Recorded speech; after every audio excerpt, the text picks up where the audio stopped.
पुन्हा तेच होत आहे. नाग आहे आणि अस्तिका नाहीये.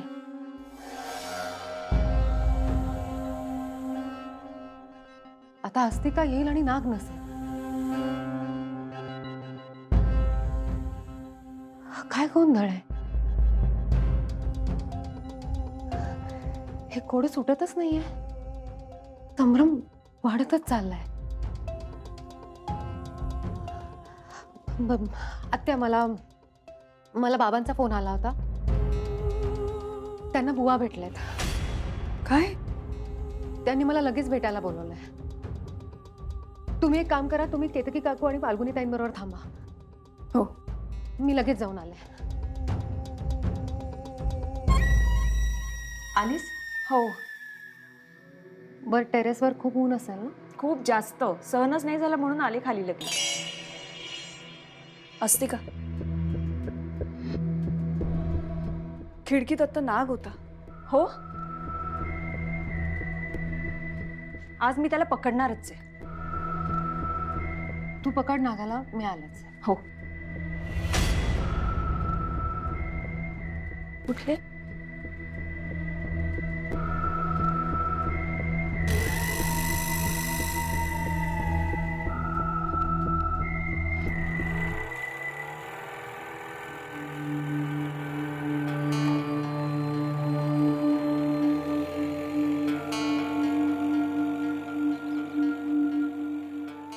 बरं झालं बुवांची भेट होते. पण अस्तिकाचं काय गोंधळ आहे? मला हे अस्तिकाचं प्रकरण काहीतरी वेगळंच वाटतं. आणि आता अशातच बुवा भेटतात. अस्तिकाचं गूढ समोर येईल का? देवी आई, आजवर तूच मार्ग दाखवलास. आता हे सगळं सुद्धा तूच स्पष्ट कर.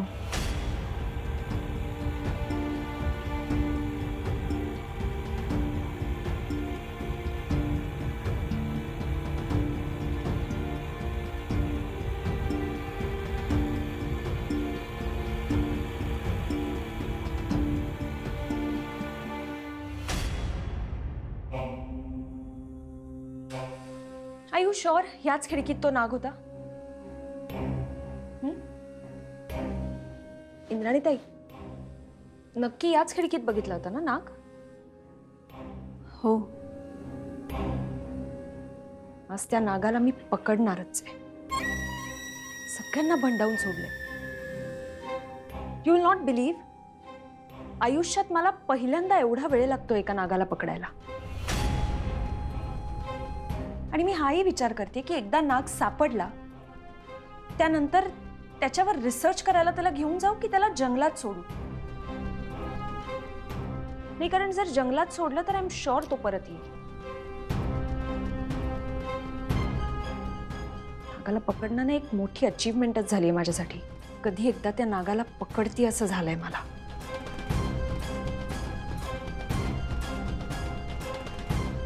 इंद्राणीताई, काय काय झालं? असं का बघताय तुम्ही? कुठे काय? राईट, मी काय म्हणत होते? नाग. नाग. बाहेर मी जी बिळं बघितली आहेत ना, मला असं वाटतं त्यापैकी कुठेतरी तो राहत असणार आहे. बघते, मी शोधते. आणि मी नेत्राला सुद्धा सांगितलं होतं मला तिथे मदत लागणार आहे म्हणून खोदायला ते. काही मजूर येत आहेत. नेत्राशी सकाळीच बोलले मी. ग्रेट, मग मी जाऊन बघते. आलीच.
काय करताय तुम्ही?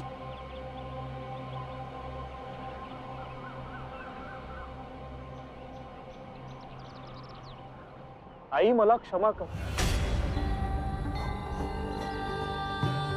कलियुगातलं तुझं हे रूप मी ओळखू शकलो नाही. त्रेतायुगापासून तुझी सेवा करतोय, पण तुझ्या दर्शनाचा योग आजवर आला नव्हता.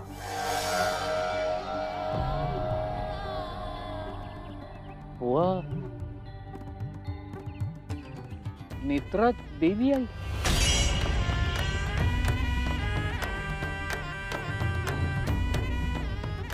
नाही, देवी आई नाही. मी देवी आईची मुलगी आहे. सामान्य आहे मी. आम्ही तुमच्याकडे मदत मागायला आलोय.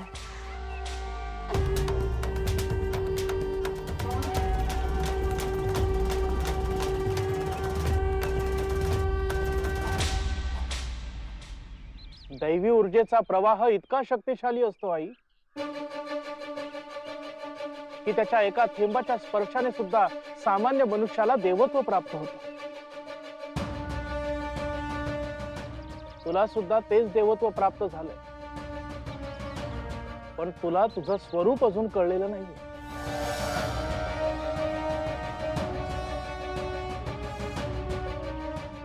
म्हणजे त्रेतायुगातला विरोचक कलियुगात मनुष्य रूपात अवतरलाय,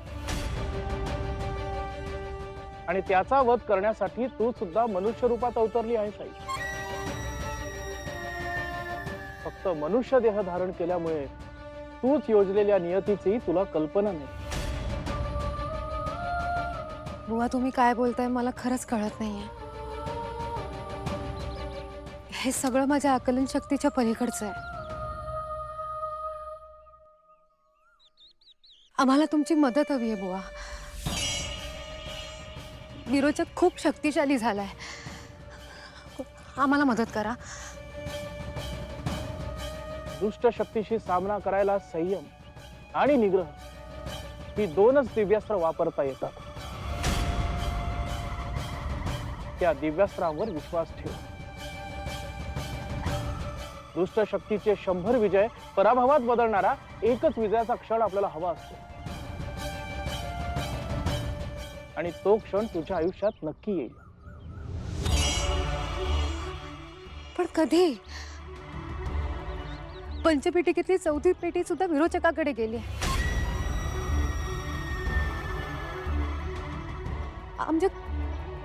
आमच्या कुटुंबातल्या माणसांचा बळी चाललाय.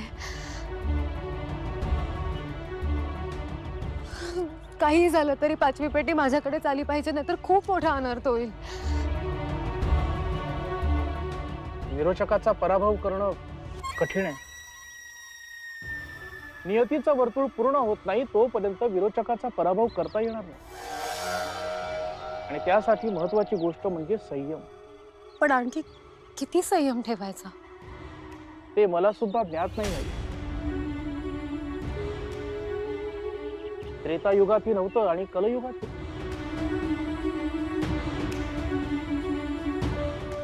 रामाच्या सेतूत जेवढा वाटा खारीचा, तेवढाच माझा वाटा त्रेतायुगातील युद्धात होता आई. त्रेतायुगातलं ते युद्ध महाभयंकर होत. एक क्षण असा आला जेव्हा सगळीकडे अंधकार पसरला. विरोचकाने जणू सूर्यच गिळंकृत केला होता. असं वाटलं की विरोचकाचा देवी आईवर विजय निश्चित आहे. त्या अंधकारात एक यज्ञ केल्याचं माझ्या स्मरणात आहे. या अंधकारात तो यज्ञ एक ठिणगी मात्र असेल, पण विश्वास होता, आणि तोच विश्वास आता जागवण्यासाठी कलयुगात सुद्धा मला एक यज्ञ करावा लागेल.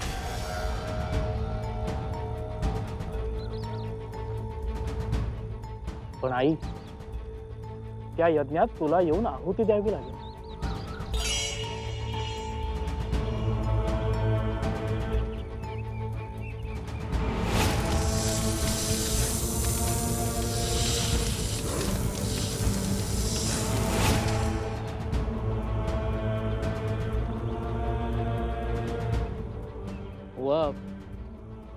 हा यज्ञ कधी आणि कुठे करायचा आहे? कळेल, योग्य वेळ आल्यावर कळेलच. नाही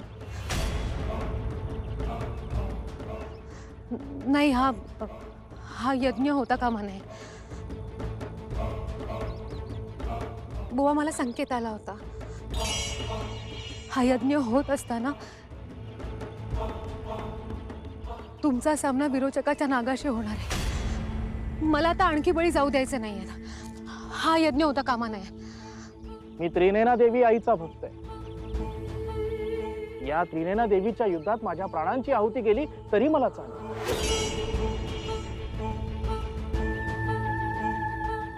पण हा यज्ञ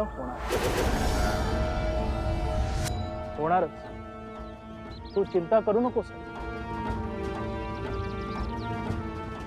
तू तुझं चित्त स्थिर ठेव.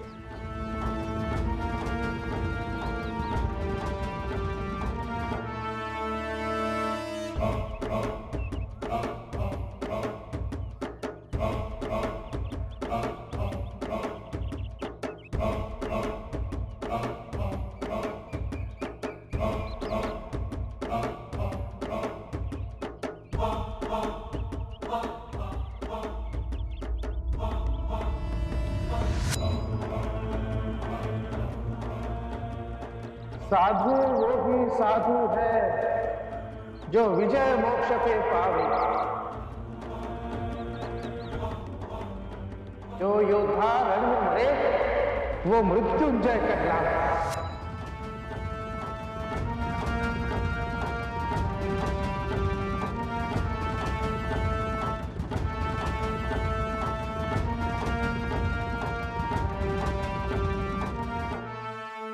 हा यज्ञ होणार आहे कधी? ते नाही सांगितलं त्यांनी. पण आत्या, या सगळ्यात एक खूप महत्वाची गोष्ट कळली आहे. जे काही घडतंय आणि जे काही घडून गेलंय त्या सगळ्याशी बुवांचा संबंध आहे. अगदी त्रेतायुगापासून. बुवा म्हणाले त्रेतायुगाची देवी आई आणि विरोचकामध्ये युद्ध झालं होतं, त्यात सुद्धा त्यांचा खारीचा वाटा होता.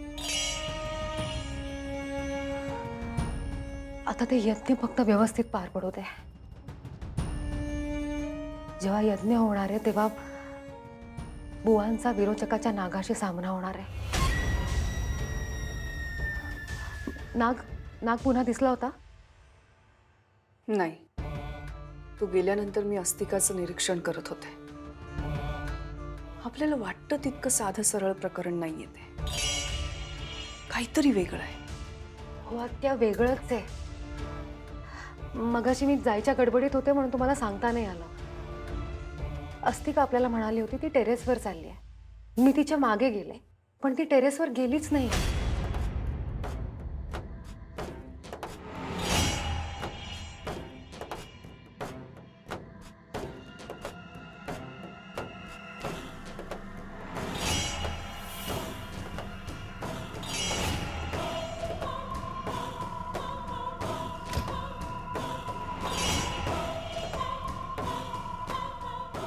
म्हणजे ती खोटं बोलत होती.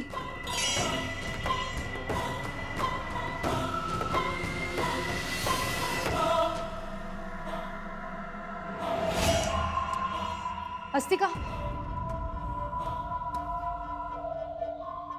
अस्तिका कुठे आहे? कुठे गेली असते? आत्ता तर होती इथे.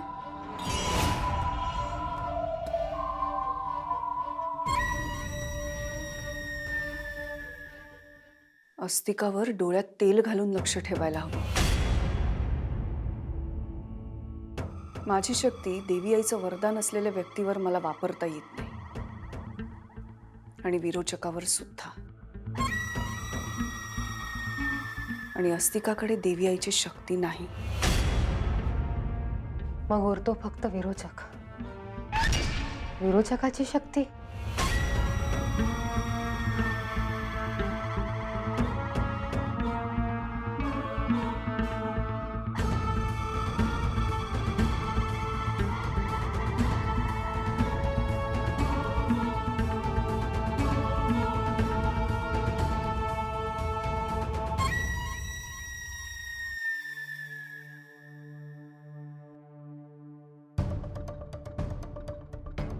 काय सर्पमित्र असते का जठार? सापडला का नाग? खूप मेहनत घ्यावी लागली.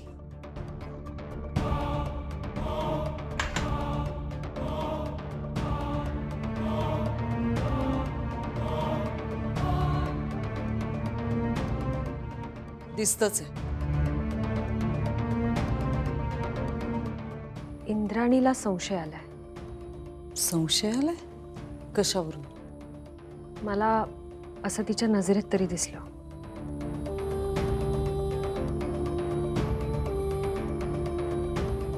काही बोलली का तुला?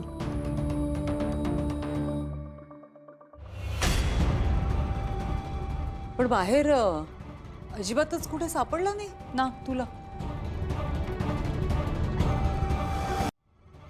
नाही, मला असं वाटलं होतं की लॉनमध्ये जी काही बिळं आहेत ना त्यातल्या कुठल्या तरी बिळात असू शकतो, म्हणून सगळं खणलं, पण कुठेच नव्हता.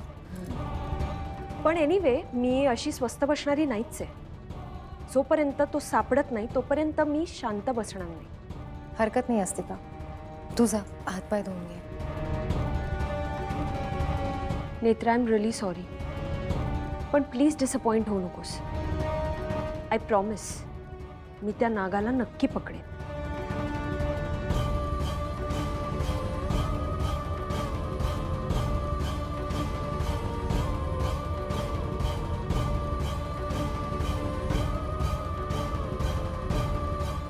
मला माहित नव्हतं राक्षस भेकड असतात.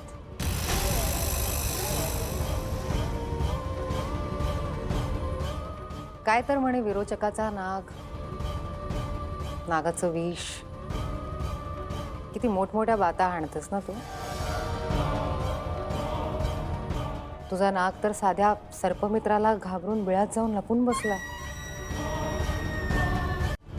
तुझ्या भाषेत सांगायचं झालं तर तू आणि तुझा तो नाग दोघेही लेचेपेचे आहात. भेकड. मी काय म्हणते, एवढ्या मोठमोठ्या बाता हाणतेस ना, मग आण तुझ्या नागाला अस्तिका समोर. होऊन जाऊ दे.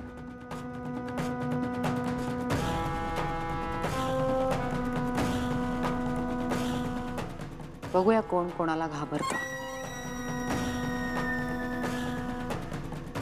नाग माझा आहे.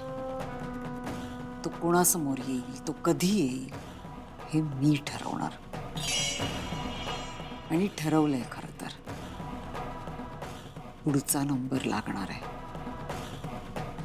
या भिंतीवर आता अजून एक फोटो लागणार आहे.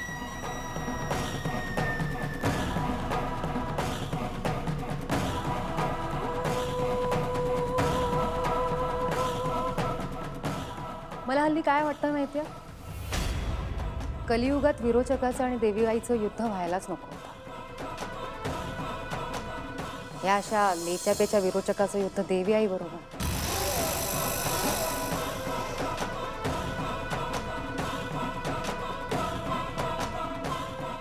तू खरंच निडर असतीस तर देवीआईला घाबरून असे लपून वार नसते केलेस.